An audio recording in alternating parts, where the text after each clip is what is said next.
আপনার গ্রামে যত ধনী আছে দেখবেন বাবারা, এই গরিব মানুষ না খেয়ে মরে, ধনীদের গোডাউন ভরা চাউল, গোডাউন ভরা ধান, গোডাউন ভরা মালামাল কিনে রাখছে। আমরা গরিব মানুষগুলো অসহায় হয়ে গেছি তাদের কাছে। এই রকম যদি হায়াত কিনা বেচা হতো, আমার দেশের ধনী এমপি মন্ত্রীরা মা বাবার জন্য বস্তা বস্তা হায়াত কিনে রাখতো। জোরে বলেন ঠিক কিনা? হযরত বেলাল বলে, আল্লাহ তোমার হাতে যদি হায়াত না থাকতো, দুনিয়ার মানুষ আমারে হায়াত দিত না। আমি হাবশী গোলাম। আল্লাহ দুনিয়ার মধ্যে যদি মানুষের হাতে যদি মাবুদ ঈমান থাকতো, কোনো মানুষ আমার ঈমান দিত না, কারণ হাবশী গোলাম, আমার মতো নিগ্র হাবশী গোলাম কেউ কি ঈমান দিত না। আল্লাহ ঈমান আপনার হাতে বিলে আমি বেলাল ঈমান পেয়েছি। আল্লাহ আমি যে রাসূলের কদম ছাড়া বাঁচতে পারি না, আমি যে রাসূলুল্লাহর কদম ছাড়া বাঁচবো না। আল্লাহ হযরত বেলাল কিরকম রাখা হলো, খবর চলে গেল উমাইয়া নির্যাতন করছে হাবশী গোলামকে। খবর পাইলেন হযরত আবু বকর সিদ্দিক রাদিয়াল্লাহু তাআলা। খবর যখন শুনতে পাইলেন, আবু বকর রাদিয়াল্লাহু তাআলা চলে আসলেন বেলালের কাছে। এসে দেখে হাতে পায়ের মধ্যে রশি লাগানো। বেলাল কান্দে, দাঁত বলে কান্দে, এমনকি জিহ্বাটার মধ্যে পেরাক লাগায় রাখছে। জবান দিয়া শুধু ও আমার আল্লাহ, ও আমার আল্লাহ। আরে বেলালের এই দৃশ্য দেখি আরে আবু বকর ধরে গেছে আমার বাড়িতে রে। ডাক দি বলে, উমারে তুমি জ্ঞানী মানুষ হইয়া হাবশী গোলামের হাতে পায়ে রশি দিয়া বেঁধে ফেলে রাখছো জমিনের মধ্যে, তোমার হুকুম মানে না, তোমার নেতা বলে মানে না, খোদা বলে মানে না। বলে হ, তাহলে যদি তোমার রাজ্যে যদি মারা যায় তুমি তো কলঙ্কিত হবে, তোমার রাজ্যে তারে মরতে দিও না। ওমায় কয়, ঠিকই তো বলছো, কথাটা তো খারাপ না, যে আমার কমান্ড মানে না, আমার হুকুম মানে না, তারে আমার রাজ্যে মরতে দিব না। ডাক দে কয়, আমার রাখালেরা, আমার কর্মচারীরা শোন, তাড়াতাড়ি বিড়ালটা দূরে ফেলে দে। হযরত আবু বকর বলে, ভাই মুসলমান উমাইয়া শোনো, দূরে ফেলা লাগবে না, তুমি একটা কাজ করো। আমি যাইতেছিলাম ব্যবসার কাজে বাইরে, এখন আমি দেশে যাব ফিরে, যদি তুমি তোমার বেলালটা আমারে দিয়া দাও, আমি নিয়ে যাব দেশের বাড়িতে। বলে, বেলাল তো নিশ্চিত মারা যাবে, যে আঘাত করা হয়েছে। বলে, বেলাল যদি মারা যায় তাহলে কোনো দাবি দেওয়া নাই। বলে, যাও নিয়ে কয় নেব, তবে তোমার শরম নেও, তুমি যাদের কিনেছিলে সেই টাকাগুলো নাও। কিছু দিনার দিয়ে দিলেন, দিনারগুলো নিয়ে বেলালকে বিক্রি করে দিলেন আবু বকরের হাতে। আবু বকর দৌড়ে আসিয়া সিদ্দিক আকবর আসিয়া বেলালের হাত পায়ে রশি দিছে খুইলা, আরে পাথরটা যখন বুকের উপর থেকে সরায়া দিছে গো,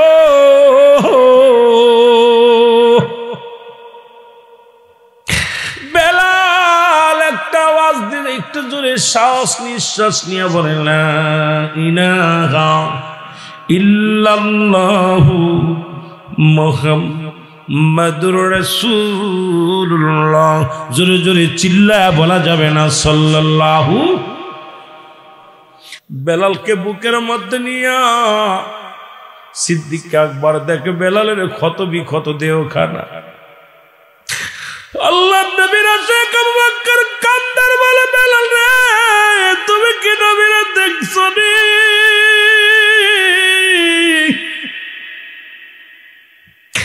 আরে আমি আলাম আমার নবীর প্রিয় সাহাবী আবু বকর সিদ্দিক রাদিয়াল্লাহু তাআলা আনহু। জোরে বলা যাবেন আল্লাহু আকবার। বেলাল রে তুমি কি আমার নবীর দেখছো? বেলাল বলে, না। তবে এত পাগল কেন রে বেলাল? বলে, আমি কেন পাগল?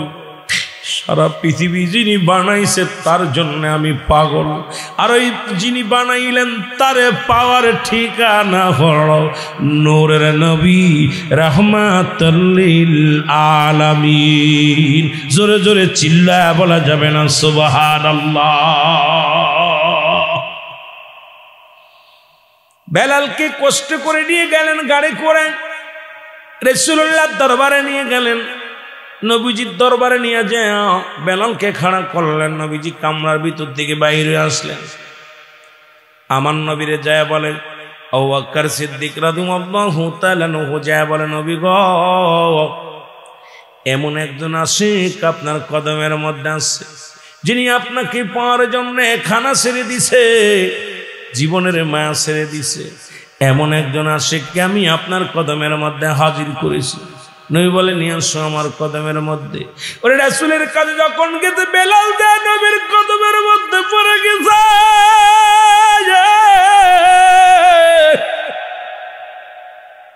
রহমতের নবী হাত দিয়ে বেলালের বুকের মধ্যে টান দিয়ে নিচে, জোরে বলো আল্লাহু আকবার। রহমতের নবী যখন বেলাল রাদিয়াল্লাহু তাআলা কি বুকের ভিতরে টান দিয়ে নিছে, রাসূল হাতের দিকে তাকায় দেখে, গায়ের মধ্যে তাকিয়ে দেখে গায়েটা ভরা রক্ত, চামড়াগুলো যার সোলা, পুনঃ সমস্ত দেহের মধ্য থেকে রক্ত ঝরে। আল্লাহর নবী ডাক দিয়ে বলে, বেলাল, বেলাল রে, ও বেলাল, তোকে ক্ষত বিক্ষত করেছে, তুমি কেন কালেমা ছেড়ে দিলে না? বেলাল বলে, নবী গো, পৃথিবীর সব ছাড়তে পারি আমি, এই জীবনের পরোয়া করি না, তবু এই মধুর কালেমা জীবন গেলেও ছাড়তাম না। রাসূলুল্লাহ কদমের মধ্যে জায়গা করে দিলেন বেলালকে। বেলালের জায়গা হয়ে গেল, নবীর কদমের মধ্যে বেলালের জায়গা হয়ে গেল। নবীজি পড়েন, বেলাল পড়ো, আশহাদু আল্লা ইলাহা ইল্লাল্লাহু ওয়াহদাহু লা শারীকা লাহু আশহাদু আন্না মুহাম্মাদান আবদুহু ওয়া রাসূলুহু। জোরে জোরে চিল্লায় বলা যাবে না সুবহানাল্লাহ? আর একটু জোরে জোরে চিল্লায় বলা যাবে না আলহামদুলিল্লাহ? নবীজি কালেমা পড়ায় দিলেন, লা ইলাহা ইল্লাল্লাহু মুহাম্মাদুর রাসূলুল্লাহ সাল্লাল্লাহু আলাইহি ওয়াসাল্লাম। আল্লাহ নবী কালেমা পড়ায় দেয়া পর নবীজিরে ডাক দিয়ে কয়, নবী গো, জীবনে আমার আর কোনো দুঃখ নাই, জীবনে আর কোনো কষ্ট নাই গো নবী, আপনার কদম মোবারক আমি বেলাল যখন শুয়েছি, আপনার কদমের মধ্যে যখন আমি এসেছি নবী, নবী গো,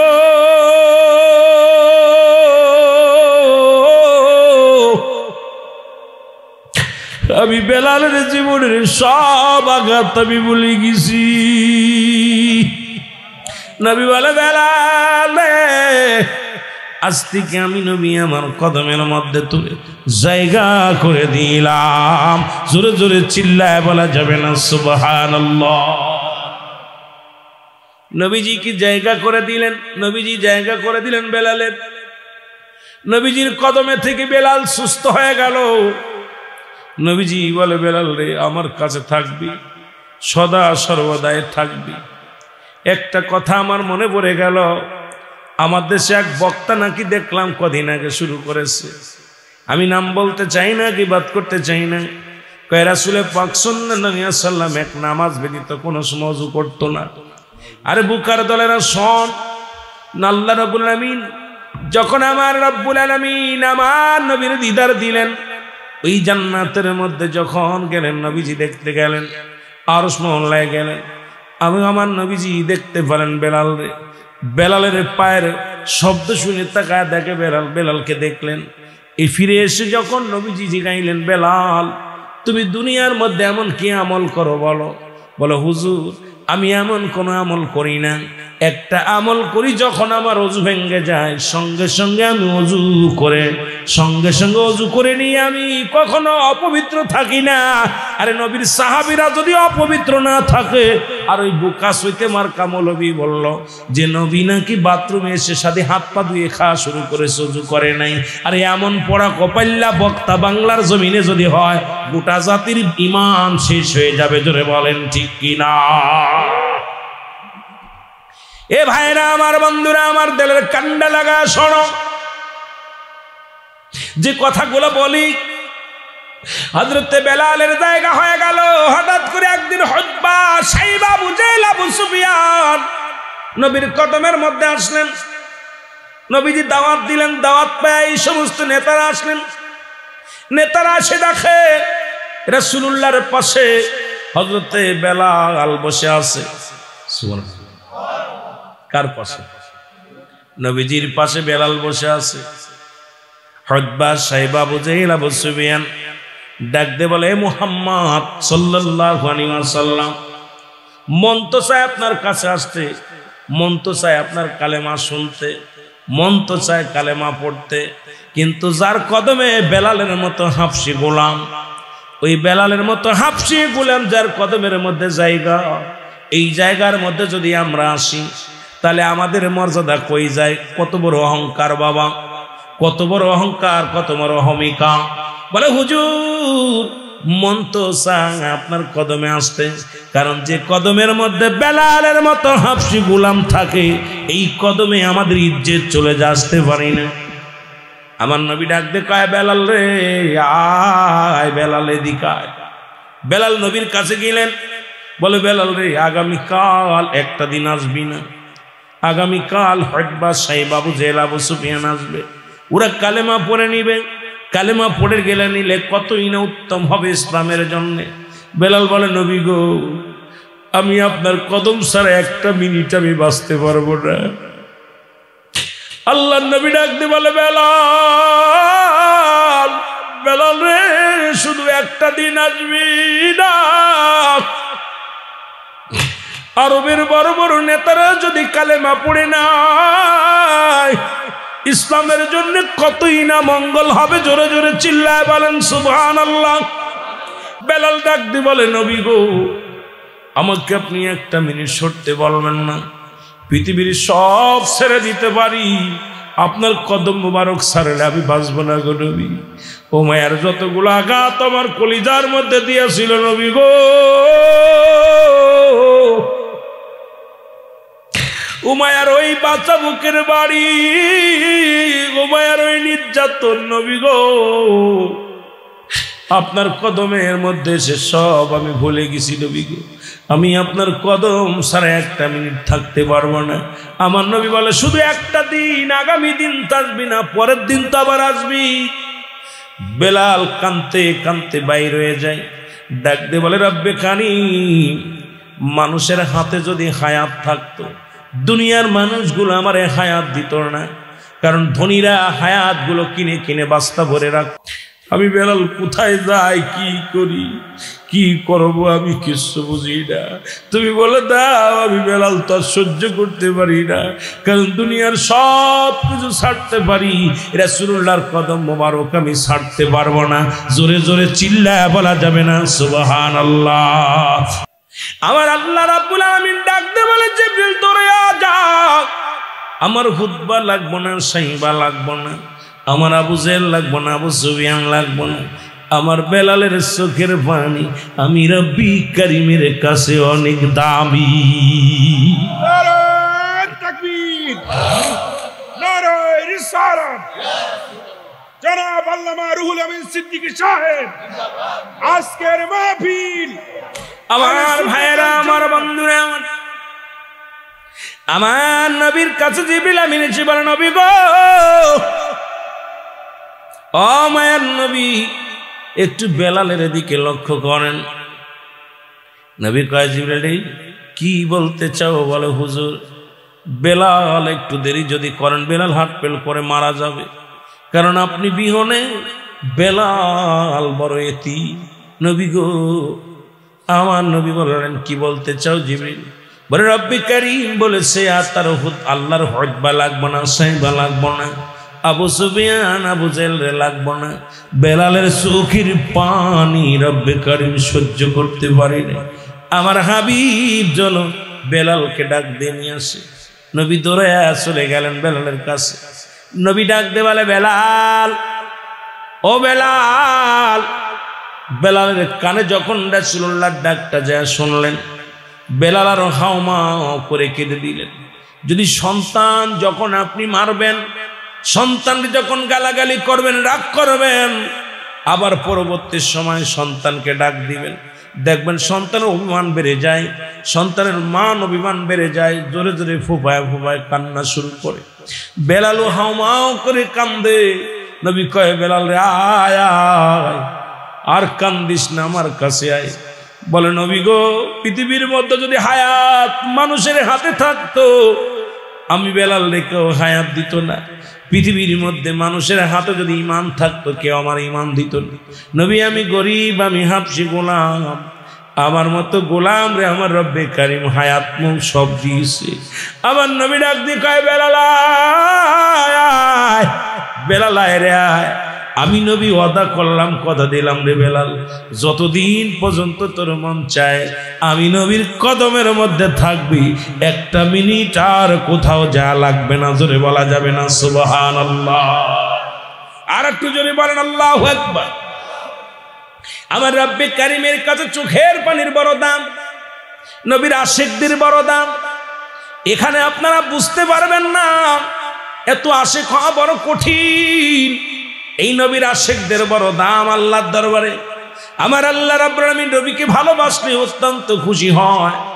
ও মুসলমান, শুনে নাও, আজকে যারা আমার নবীর উপরে, যারা আমার নবীর সঙ্গে লাঞ্ছনা করেন, আমার নবীর কষ্ট দেন, আমার নবীর সঙ্গে বিদ্রোহী করেন, আমার নবীর কটাক্ষ করে গালি দেন, আমি মনে করি বাবা আমার রব্বে কারীমের রহমত থেকে তারা বঞ্চিত হয়ে যাবে। জোরে বলেন ঠিক কিনা?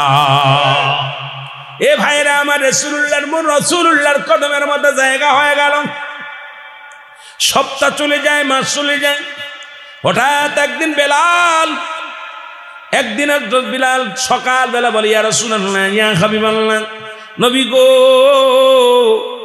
আজকে আমি একটা স্বপ্নের মধ্যে একটা স্বপ্ন দেখেছি নবী গো। নবী বলেন, বেলাল রে, কি স্বপ্ন দেখেছি? বেলাল বলে, ইয়া রাসূলুল্লাহ, ইয়া হাবিবাল্লাহ, আমি রাত্রে যখন ঘুমাইছিলাম, এই ঘুমের ঘরে বারবার স্বপ্নে দেখলাম। নবী কয়, কি স্বপ্নে দেখছো বলো? বেলাল বলে, আল্লাহু আকবার, আল্লাহু আকবার। আম্মাজান আয়েশা সিদ্দিকা রাদিয়াল্লাহু তাআলা আনহার কদমের মধ্যে নবী বলেন, আয়েশা রে, আমি জাহান্নামে গেলাম, আমি জান্নাতগুলো দেখলাম। ওই জাহান্নামের মধ্যে দুই শ্রেণী মানুষ বড় কষ্টের মধ্যে আছে, বড় বিপদের মধ্যে আছে। আয়েশা রে, আয়েশা সিদ্দিকা বলে, ইয়া রাসূলুল্লাহ, ইয়া হাবিবাল্লাহ, এই দুই শ্রেণী মানুষ কারা? নবী বলেন, এক নম্বর হলো সবচেয়ে ভয়াবহ জাহান্নামের মধ্যে একটা আগুনের নদী আছে, ওই নদীর ভিতরে একদল মানুষ সাঁতারে কাটে। আমার নবীজি বললেন, ওরা যখন ওই সাঁতার কাটতে কাটতে ক্লান্ত হয়ে যায়, কান্নাকাটি শুরু করে। আস্তে আস্তে দুনিয়ার মধ্যে মাঝে মাঝে নামাজ পড়ে, মাঝে মাঝে দান ধ্যান করে, মাঝে মাঝে ভালো কর্ম করত। এর বিনিময়ে ওরা কুল কিনারা পেয়ে যাবে। আবার মালিক ফেরেশতার সৈন্যরা তাদেরকে ঘাট ধাক্কা দিয়ে আগুনের নদীর মধ্যে ফেলে দিবে। আম্মা জান বলে, ইয়া রাসূলুল্লাহ, ইয়া হাবিবাল্লাহ, এই পাপের পরিমাণ কি, আর কি পাপ করেছিল?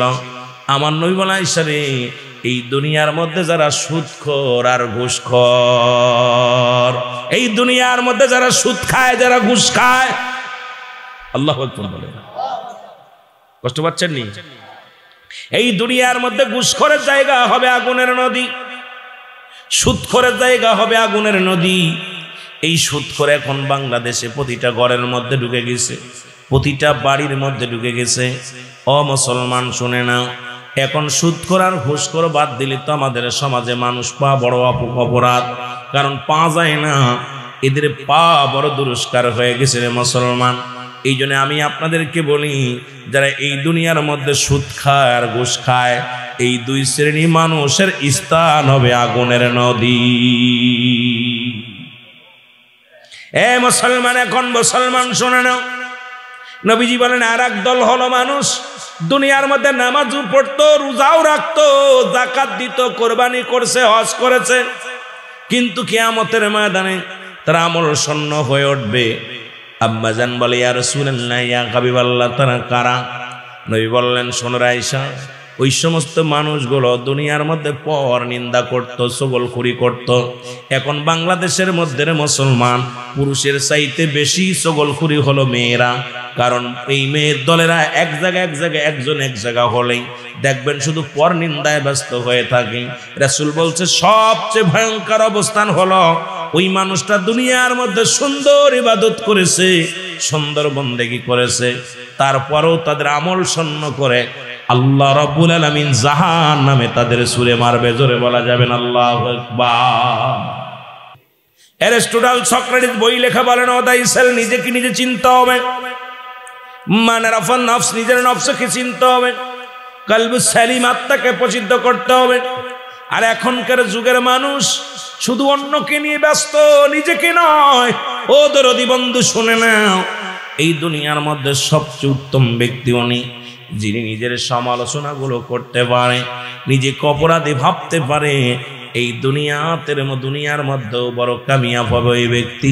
আখিরাত আল্লাহ রাব্বুল আলামিন তাকে সম্মান করে জান্নাতের মধ্যে দিয়ে দিবে। জোরে বলেন মারহাবা। ফেরেশতা দিয়া স্বাগতম জানাইয়া এদেরকে জান্নাতে ঢুকিয়ে দিবে। আল্লাহু আকবার বলেন। আমার ভাইরা, আমার বন্ধুরা, আমার গভীর মনোযোগ বুঝা, আমাদের ভিতরে এখন তিন শ্রেণী আলেমও জাহান্নামে যাবে, জান্নাতে যাবে না। কয় শ্রেণী? তিন শ্রেণী আলেম। তার মধ্যে এক নাম্বার আলেম, যার ভিতরে অহংকার প্রবেশ করেছে, মানুষের ভিতরে নয়। রাসূল বলছে এই তিন শ্রেণী আলেম বড় লাঞ্ছিত হবে, যারা এলেম অর্জন করেছে অন্যকে পরাজয় করানোর জন্যে, সে অন্যের ভুল ধরার জন্যে, শুধু তার নিয়তি ছিল আমি বড় পণ্ডিত, তার দুনিয়ার সব গরু। আলেমদের বিষয় বলে অন্য জায়গায় দেওয়ার দরকার নেই। নবীজি বলছেন এই সমস্ত মানুষগুলো দুনিয়ার মধ্যে তিন শ্রেণী আলেম জাহান্নামে যাবে। তার মধ্যে এক শ্রেণী হলো দুনিয়ার মধ্যে এলেম অর্জন করেছে, নিজেকে বড় পণ্ডিত মনে করার জন্যে, অন্যকে পরাজয় করার জন্যে, অন্যকে সে কি করার জন্য জয়লাভ, অন্যের সঙ্গে জয়লাভ করার জন্য এলেম অর্জন করেছে। এই এলেম অর্জনকারী জাহান্নামে যাবে।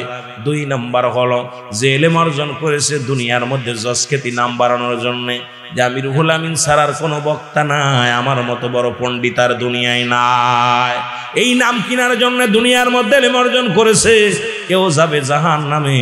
আর এক দল আলেম যাবে জাহান্নামে, যারা দুনিয়াবি কামানোর জন্যে, এই দুনিয়ার ধন সম্পদ অর্জন করার জন্য যারা এলেম অর্জন করেছে, এই তিন শ্রেণী আলেমকে আল্লাহ পাক জাহান্নামের মধ্যে ছুঁড়ে মারবে। জোরে বলা যাবে না আল্লাহু আকবার। তিন শ্রেণী মানুষ। এখন আল্লাহ কমিনান নাস, মানুষের মধ্যে আছে মায়াকুলু, তারা বলবে আমান্না, তার ঈমান আনছে বিল্লাহি, আল্লাহর প্রতি, অবিল আখিরাতের প্রতি বিশ্বাস স্থাপন করছে, ওমা হুম বিমুমিনিন।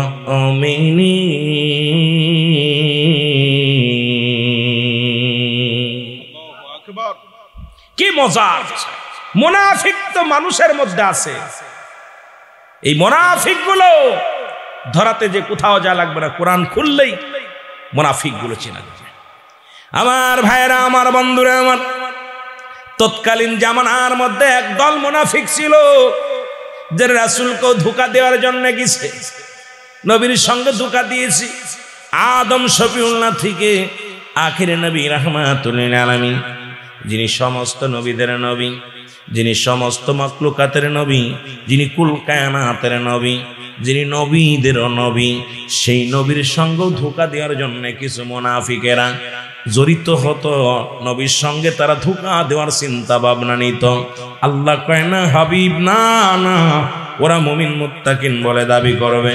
ন কারণ ওরা মুমিন নয়, মুত্তাকিন নয়, ওদের জন্য আমি আল্লাহ রেখে দিলাম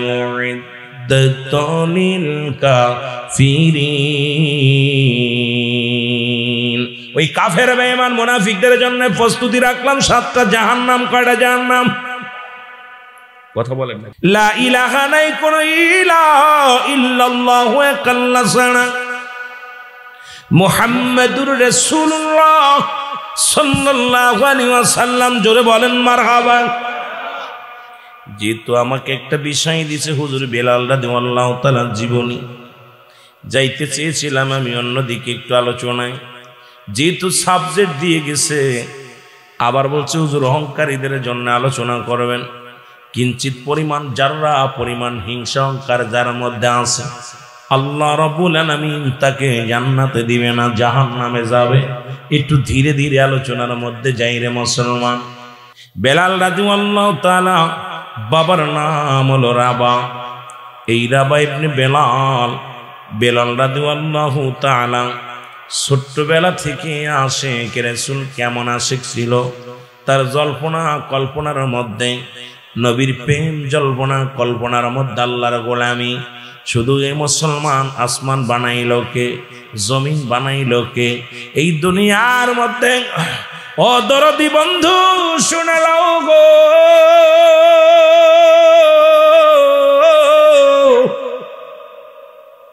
হযরত বেলাল বাবাকে ডাকতে বলে, বাবা ও আমার বাবা, এই দুনিয়ার মালিক কে? আসমানের মালিক কে? জমিনের মালিক কে?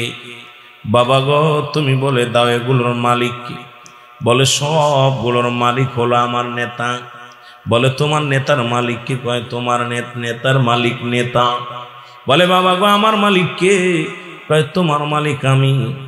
বেলাল কয় না না, এই সব কিছুর মালিক রব্বে কারিম, কারণ লা ইলাহা ইল্লাল্লাহু মুহাম্মাদুর রাসূলুল্লাহ সাল্লাল্লাহু আলাইহি ওয়াসাল্লাম। এ দরদি বন্ধু শোনো গো,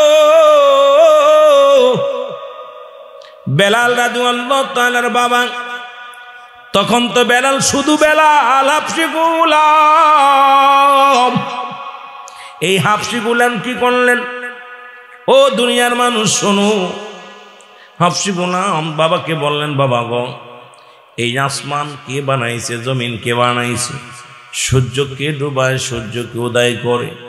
এই জমিনে কে রাত নামায়? কে দিন আনে? এর গবেষণার মধ্যে বেলাল রাদিয়াল্লাহু তাআলা চলে গেছেন।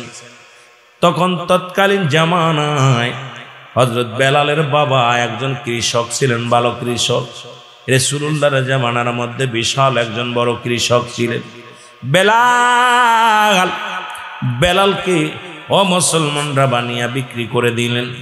আর এমন একজন মানুষের কাছে অনেক লম্বা ইতিহাস, পিছনে ইতিহাস। বেলাল রাদিয়াল্লাহু তাআলাকে বিক্রি করে দিলেন উমাইয়ার কাছে। উমাইয়া নিয়া বকরি চড়ানোর দায়িত্ব দিলেন বাড়িতে নিয়ে। ডাকতে বলে, বেলাল আজ থেকে তোমার দায়িত্ব হলো বকরিগুলো চড়ানো। এই মাঠ থেকে ও মাঠে, মাঠ থেকে ও মাঠে তুমি বকরিগুলো চড়াইবা। বেলাল বকরি চড়াইতে যায়। আর বেলাল গবেষণার মধ্যে কে সূর্য উদয় করে, কে সূর্য ডুবায়, কে বাতাস দেয়, কে চন্দ্র দেয়, এগুলোর মালিক কে আমার জানার দরকার। ওই পাহাড়ের মালিক কে? জমিনের মালিক কে? কে যেন ডাকতে বলে, বেলাল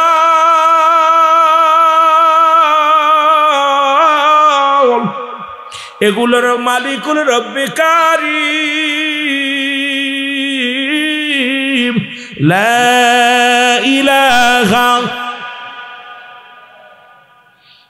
মুহাম্মাদুর রাসূলুল্লাহ। জোরে জোরে চিল্লায় বলা যাবে না সুবহানাল্লাহ।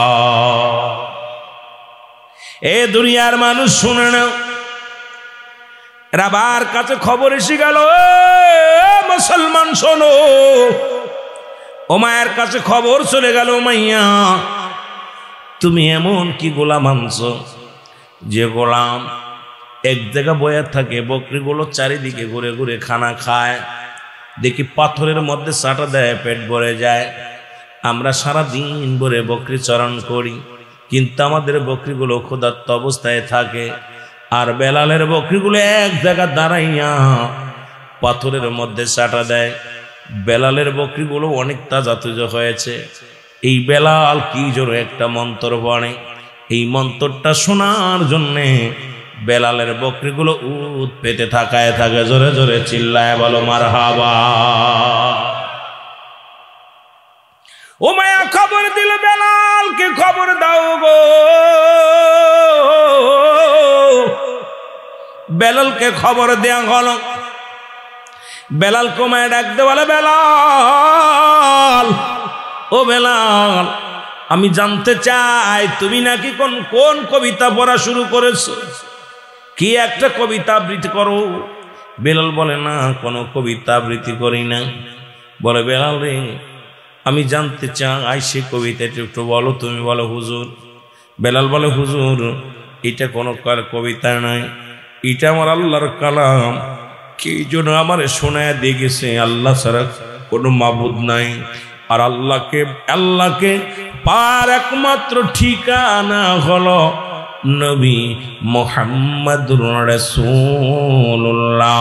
আমি এমন একটা মধুর কালেমা পড়েছি রে উমাইয়া, যেটা পড়লে আমি শান্তি পাই, যেটা পড়লে আমার মন ঠান্ডা হয়ে যায়।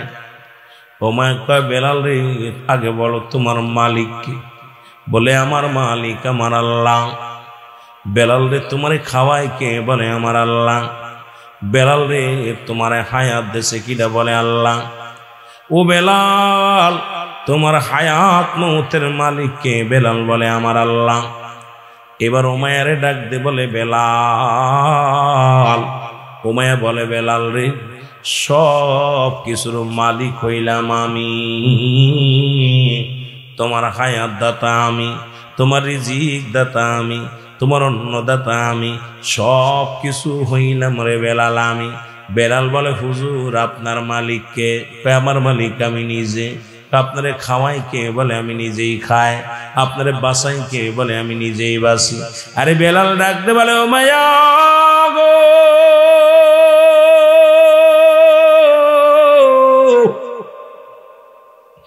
এরে এই দুনিয়ার সব কিছুর মালিক আমার আল্লাহ।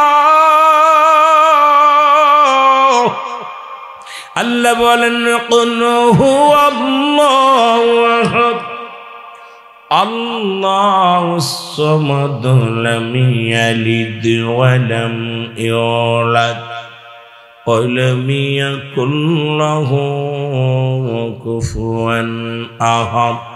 জোরে জোরে চিল্লায় বলা যাবে না আল্লাহু আকবার। আল্লাহ ডাক দে বলে, হাবিব,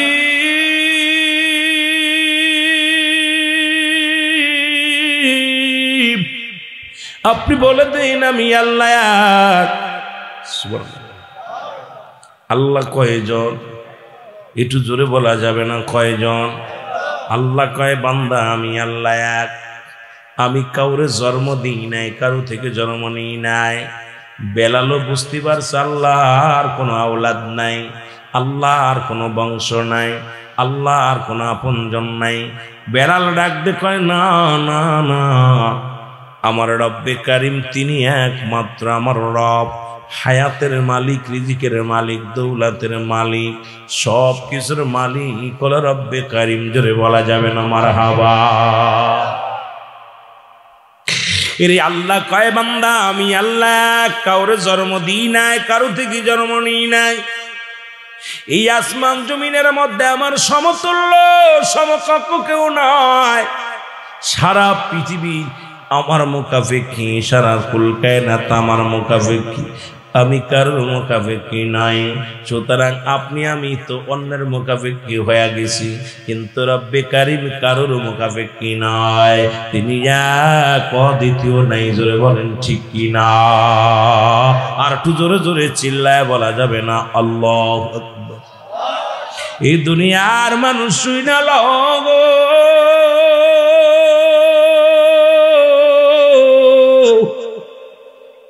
ওমায়া বলে, বেলাল রে, কালেমা ছেড়ে দাও, লা ইলাহা নাই কোনো ইলাহ ইল্লাল্লাহু আল্লাহ ছাড়া, আল্লাহ ছাড়া কোনো গতি নাই। এটা আদম নবীর কালেমা ছিল। এটা ঈসা নবীর কালেমা ছিল, ইব্রাহিম নবীর কালেমা ছিল, মুসা নবীর কালেমা ছিল। পৃথিবীর মধ্যে যত নবী আছে প্রত্যেকের একই কালেমা। আরে আদম নবী বলছে লা ইলাহা ইল্লাল্লাহু আদম শফিউল্লাহ, লা ইলাহা ইল্লাল্লাহু মুহাম্মাদুর রাসূলুল্লাহ। আমার নবী বলেছেন সাল্লাল্লাহু আলাইহি ওয়াসাল্লাম। এর ইব্রাহিম নবী বলেছে লা ইলাহা ইল্লাল্লাহু ইব্রাহিম খলিলুল্লাহ। মুসা নবী বলছে লা ইলাহা ইল্লাল্লাহু মুসা কালিমুল্লাহ। এই রকম এক একজন নবী সবারই তো লা ইলাহা ইল্লাল্লাহ এই পর্যন্ত সবাই পড়েছে। যার যার নামের উপরে তার উম্মতের কালেমা শিক্ষা দিছে। আর সমস্ত নবীদের নবী আমার আপনার নবী, কুল কায়নাতের নবী, রাহমাতুল লিল আলামিন গো।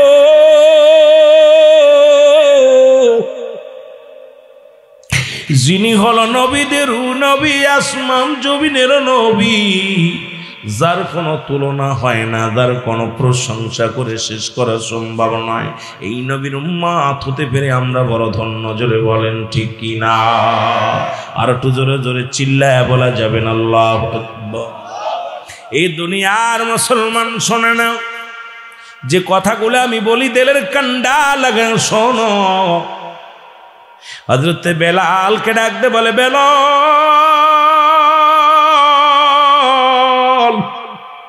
বেলাল রে ছেড়ে দাও, কালেমা ছেড়ে দাও। বেলাল বলে ও মায়ের রে, কালেমা ছাড়তে রাজি নয়। জীবন যতক্ষণ পর্যন্ত আছে, এই দেহের মধ্যে যতক্ষণ পর্যন্ত আমার রূহ আছে, আমি বেলাল একটা সেকেন্ডের জন্য কালেমা ছাড়তে পারবো না। এই প্রেম আমি এমন ভাবে এই কালেমার প্রেমে পড়েছি, জীবন গেলেও চলে যা, কিন্তু কালেমা ছাড়তে পারবো না। কয় বেলাল রে কালেমার অর্থ জানোনি? বলে না। কয় কালেমার অর্থ হলো, আপনি বলেন কালেমার অর্থ কি? বলে কালেমার অর্থ হলো আজ থেকে খানা বন্ধ। জোরে জোরে চিল্লায় বলা যাবে না মারহাবা।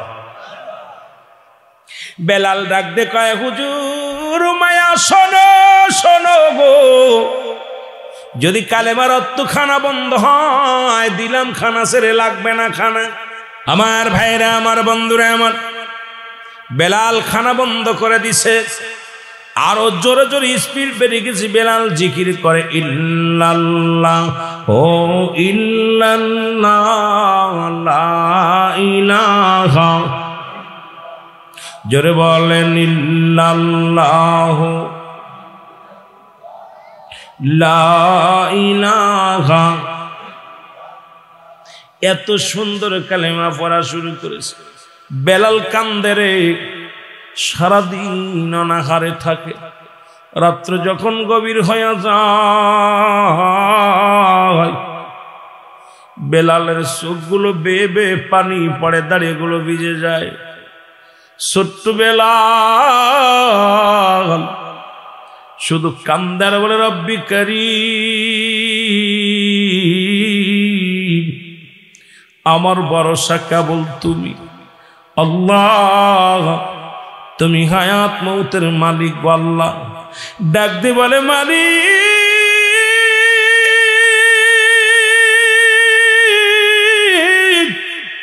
তুমি বলে দাও আমি খানা ছেড়ে দিব নাকি ইমান ছেড়ে দিব? কি যেন ডাক দে বলে বেলাল রে, যদি তুমি খানা ছেড়ে দাও খানা পাবে, কিন্তু ইমান ছেড়ে দিলে আল্লাহর জাহান্নামে যাবে।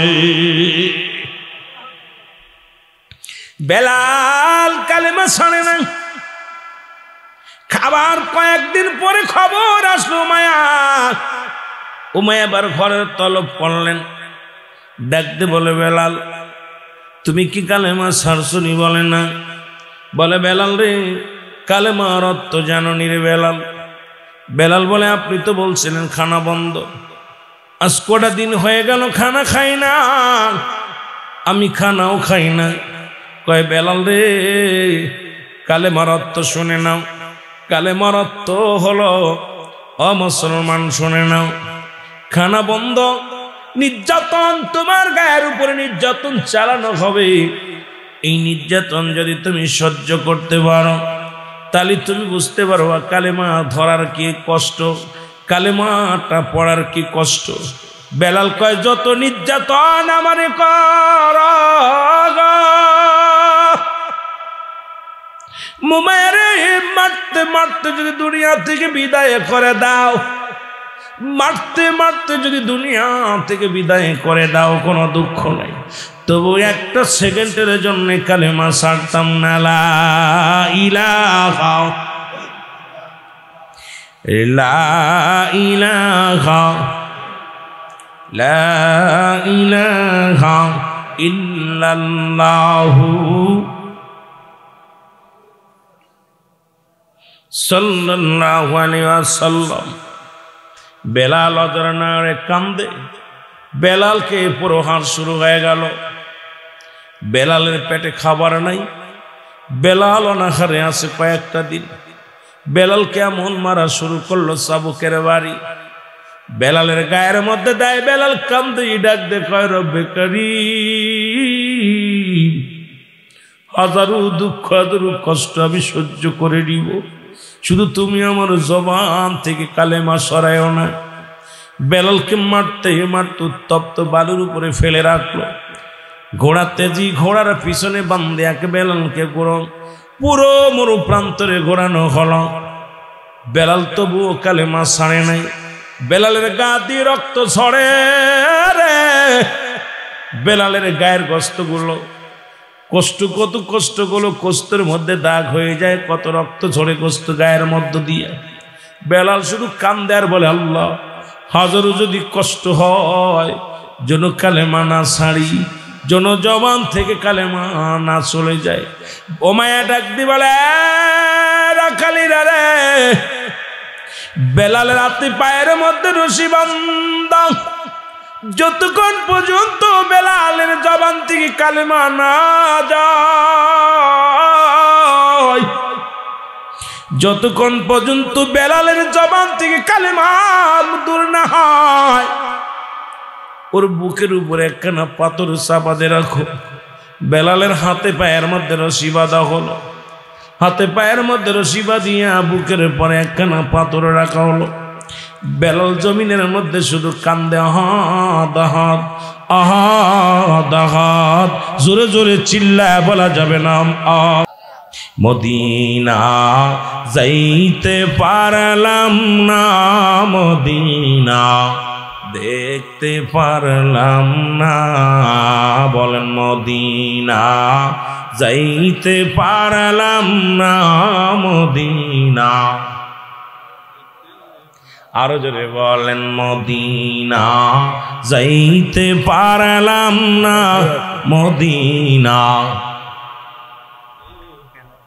আমি অসহায় তাই এত দূরে রই, ভালো অসহায় তাই এত দূরে রই, দূর থেকে সালাম জানাই, শুধু দূর থেকে সালাম জানাই, মদিনা যাইতে পারলাম না, মদিনা। আরো জোরে বলেন মদিনা যাইতে পারলাম না, মদিনা। এ দুনিয়ার মুসলমান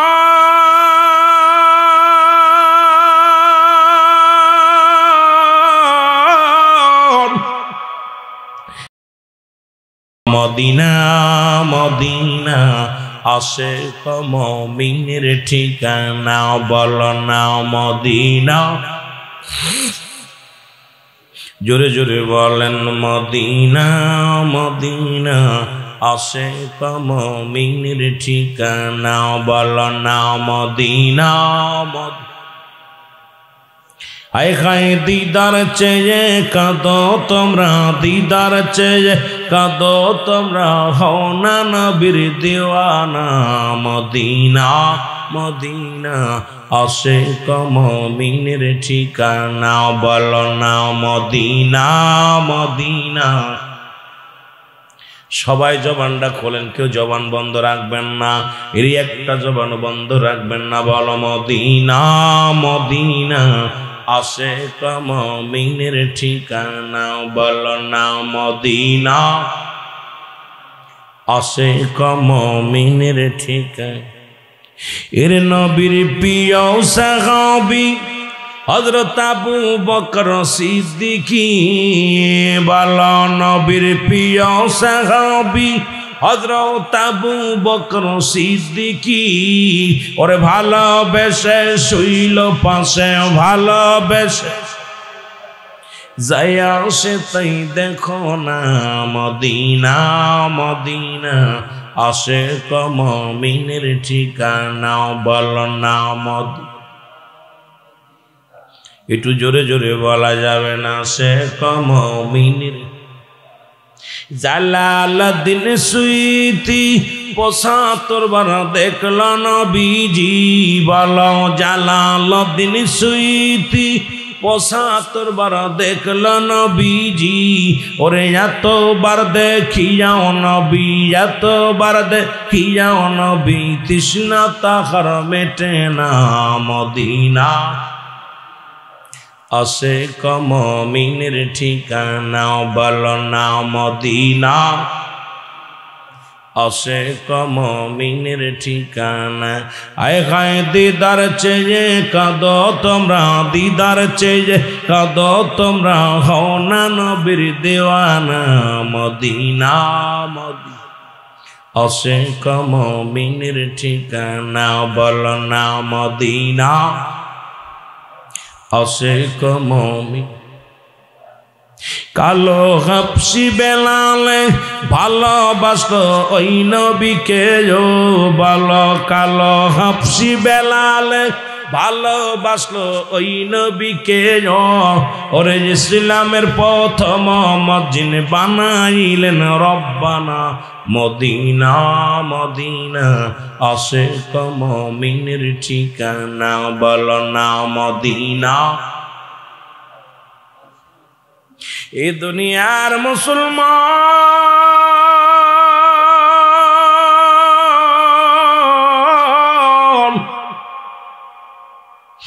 ডাকতে বলে উমারে, হযরত বেলাল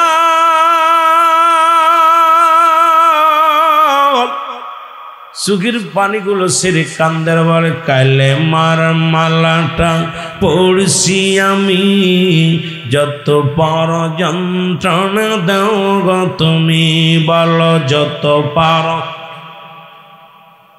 আরো জোরে বলেন, কালে মার মালাটা পড়ছি আমি, যত পার যন্ত্রণা দাও গো তুমি, বলো যত পার। এ রহিম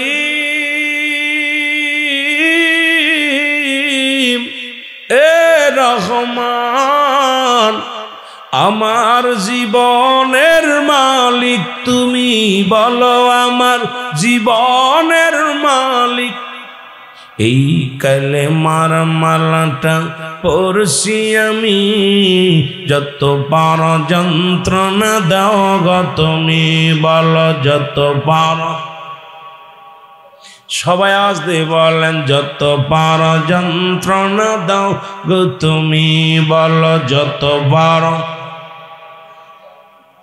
এই মানি না হার যে মানি না, মানি না হার যে মানি না, হায়াত মউতের মালিক তুমি, কালেমার মালাটা পড়ছি আমি, যত পার যন্ত্রণা দাও গো তুমি, বলো যত পার।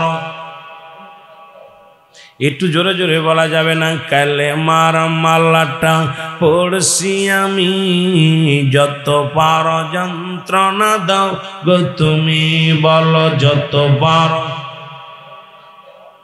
এ রহিম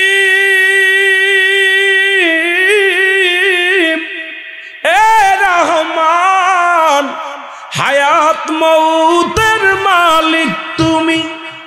কে মালিক? কথা বলেন কি?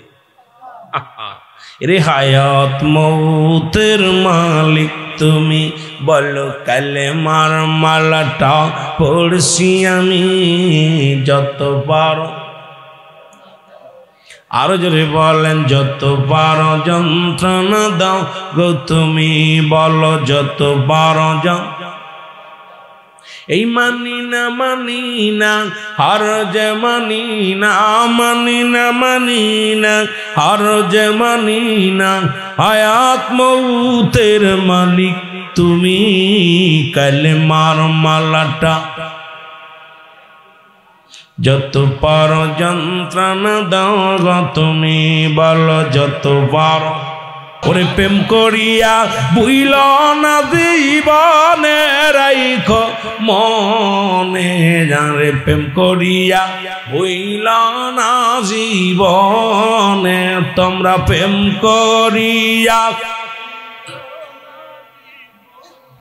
রে রাইখো মনে, আরে প্রেম করিয়া হইল না জীবনে। বেলাল ছিল নবীর ভক্ত, আজান দিত পঞ্চয়ক্ত গো, ওরে রাজানেতে মিলত নবীর শানে, হায় হায় আজানে তে মিলত নবীর শানে, রাইখো মনে প্রেম করিয়া হইল না জীবনে, তোমরা প্রেম করিয়া রাইখো মনে, আর প্রেম করিয়া হইল। ওয়াসকরণী পাগল ছিল, বুতির দাঁত ভাঙ্গিয়া গো, আর নবীজিকে না দেখল নয়নে, হায় হায় নবীজিকে। দুনিয়ার মুসলমান